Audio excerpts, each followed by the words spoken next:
जय श्री कृष्णा।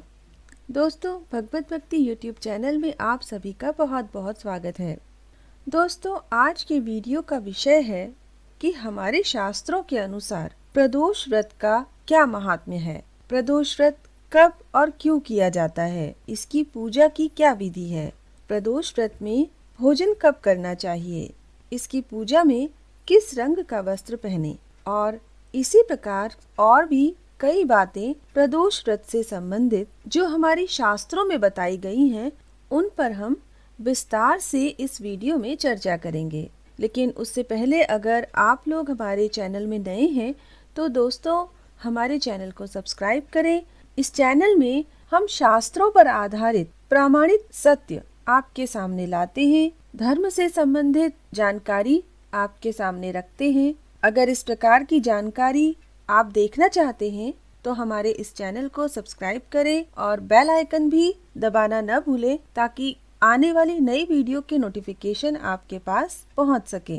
दोस्तों, भगवान शिव को प्रसन्न करने के लिए हमारे शास्त्रों में कई तरह के व्रत और पूजा पाठ बताए गए हैं, लेकिन भगवान शिव विशेष रूप से दो व्रतों से प्रसन्न होते हैं। एक महाशिवरात्रि, जिसे हम भगवान शिव और माता पार्वती के विवाह के दिन के रूप में मनाते हैं, और दूसरा है प्रदोष व्रत। प्रदोष व्रत त्रयोदशी तिथि के दिन किया जाता है। ये माह में 2 बार आता है, एक कृष्ण पक्ष की त्रयोदशी और दूसरा शुक्ल पक्ष की त्रयोदशी। इस प्रकार माह में 2 प्रदोष व्रत होते हैं। मित्रों, अगर देवाधिदेव महादेव की कृपा हो जाए तो वो विधाता के लिखे हुए लेख को भी बदल कर रख देते हैं। स्वयं काल भी अगर दरवाजे पर खड़ा हो और मनुष्य भोलेनाथ की शरण ले ले तो महादेव की कृपा से काल को भी हार माननी पड़ती है। ऐसे भगवान भोलेनाथ का प्रदोष व्रत पूजन उद्यापन सभी सुखों को देने वाला होता है। कई वर्षों के यज्ञ करने से जो पुण्य प्राप्त होता है, उतना पुण्य सिर्फ एक बार प्रदोष व्रत करने से प्राप्त हो जाता है। जिस व्यक्ति की कोई संतान नहीं होती या संतान होकर मृत्यु को प्राप्त हो जाती है, उसको प्रदोष व्रत के प्रभाव से संतान की प्राप्ति होती है। पौराणिक कथा के अनुसार जब चंद्रमा श्राप के कारण क्षय रोग से पीड़ित थे तो उन्होंने भगवान शिव का प्रदोष व्रत किया, जिसके बाद भगवान शिव की कृपा उन्हें प्राप्त हुई और वो इस रोग से मुक्त हो गए। शास्त्रों में यह भी कहा गया है कि स्वयं नंद बाबा ने भी प्रदोष व्रत करके ही भगवान शिव की उपासना की थी, तभी उन्हें स्वयं नारायण पुत्र के रूप में प्राप्त हुए। प्रदोष का व्रत करने वालों के घर किसी भी तरह का वास्तु दोष नहीं रहता। इस व्रत को करने से सभी तरह के दुख दरिद्रता का नाश हो जाता है। प्रदोष व्रत से मनुष्य के जीवन में धन संपत्ति की कोई कमी नहीं रह सकती। कहा जाता है कि इस दिन सारे देवी देवता भगवान शिव की पिंडी में विराजमान हो जाते हैं और प्रदोष काल में स्वयं भगवान शंकर भी प्रसन्न होकर नृत्य करते हैं। इस काल में की गई पूजा से मनुष्य की सभी मनोकामनाएं पूर्ण होती हैं। दोस्तों, हर दिन पड़ने वाले प्रदोष व्रत का महात्म्य अलग अलग होता है। सप्ताह के पहले दिन रविवार को पड़ने वाले प्रदोष को भानु प्रदोष कहा जाता है। भानु प्रदोष का व्रत रखने से मनुष्य को सुख, शांति और समृद्धि प्राप्त होती है। इस व्रत को रखने से मनुष्य की आयु में भी वृद्धि होती है, साथ में मान सम्मान भी बढ़ता है।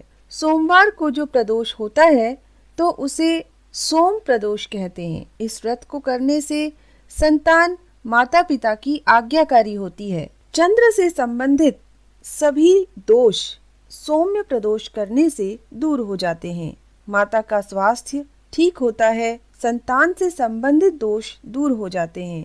मंगलवार को पड़ने वाला प्रदोष भौम प्रदोष कहलाता है।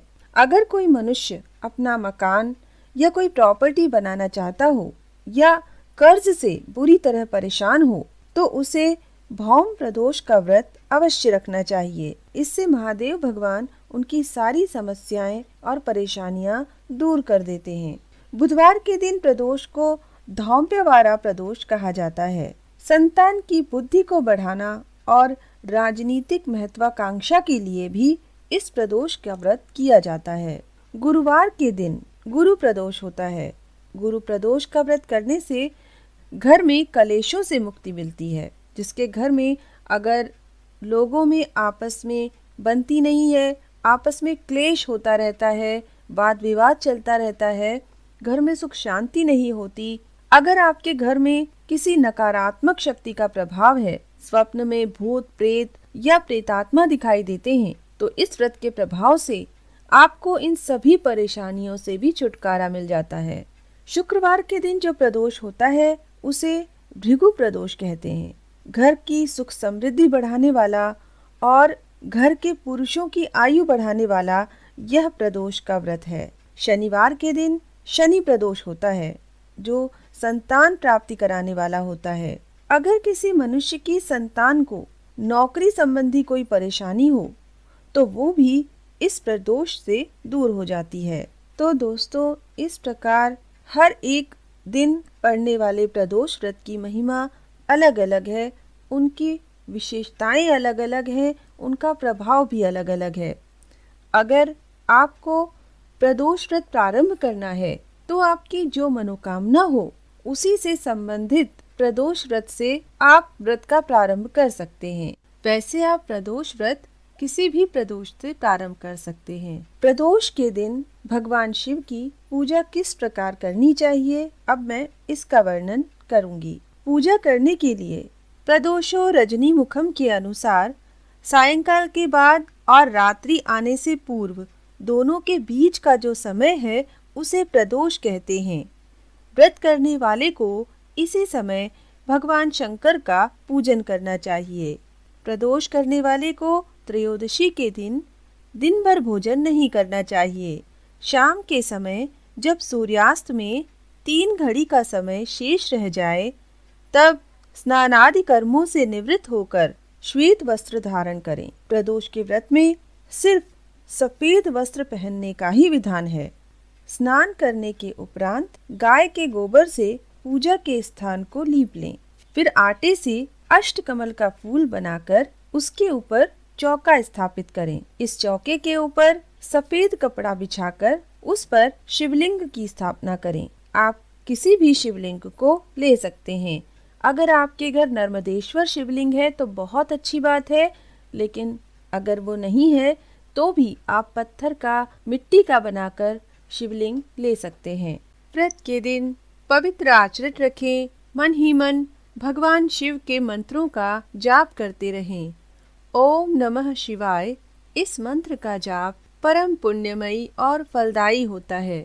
भगवान शिव की पूजा करने के लिए सारी सामग्री एक साथ वहां रख लें, जिससे आप आराम से बैठकर पूजा कर सकें। बीच में आपको उठना न पड़े। ध्यान रहे, भगवान शिव की पूजा में बीच में उठने से महादेव भगवान रुष्ट होते हैं और मनुष्य का धन संपत्ति नष्ट होकर उसे दरिद्रता भोगनी पड़ती है। इसलिए पूजा के लिए आवश्यक सभी सामग्रियों को पहले ही पूजा के स्थान में रख लें। आचमन करके यथा योग्य आसन ग्रहण करें। शुद्ध बुद्धि वाला मनुष्य आसन पर बैठकर भस्म से त्रिपुंड लगाए।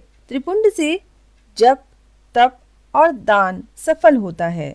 भस्म के अभाव में त्रिपुंड का साधन जल इत्यादि बताया गया है। फिर मनुष्य रुद्राक्ष धारण करे और भगवान शिव की आराधना करे। पूजा के प्रारंभ में भगवान गणेश का सिंदूर आदि उपचारों के द्वारा पूजन करे। ओम गणपतये नमः ऐसा मंत्र बोलते हुए कार्तिकेय सहित गणेश जी का भक्ति के साथ पूजन करना चाहिए।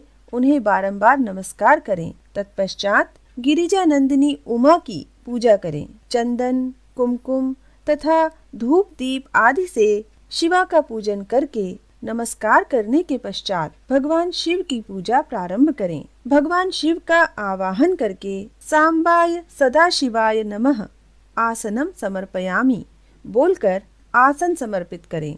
शिवलिंग को प्रसन्नता और भक्ति के साथ पंचामृत अर्थात दूध, दही, घी, चीनी और शहद इन 5 द्रव्यों से स्नान कराएं। फिर शुद्ध जल से स्नान कराकर सुगंधित चंदन का भगवान को लेप लगाएं। सुगंधित जल से उनके ऊपर जलधारा गिराकर अभिषेक करें। फिर वस्त्र से शिवलिंग को अच्छी तरह पोंछकर भगवान शिव को तिल, जौ, गेहूं, मूंग और उड़द अर्पित करें। भगवान को पुष्प अर्पित करें। 5 मुख वाले परमात्मा शिव को कमल, शतपत्र, शंख पुष्प, कुश पुष्प, धतूरा, मंदार, द्रोण पुष्प, तुलसी की मंजरी और बेलपत्र चढ़ाकर भगवान शिव की विशेष पूजा करें। मित्रों, तुलसी की एक मंजरी को भी अगर भगवान शिव को समर्पित किया जाए तो उसका पुण्य लाखों बेलपत्रों से भी बढ़कर होता है। शास्त्रों के अनुसार सभी वस्तुओं का अभाव होने पर भी सिर्फ बेलपत्र ही अर्पित करें तो भी भगवान शिव की पूजा सफल होती है। फिर धूप, दीप और अर्घ्य दें। अर्घ्य चढ़ाते समय आप इस मंत्र को भी बोल सकते हैं। रूपम देहि यशो देहि भोगम देहि च शंकर भुक्ति मुक्ति फलम देहि ग्रहीत्वार्ध्यम नमोस्तुते। अर्थात, हे प्रभु, आपको नमस्कार है।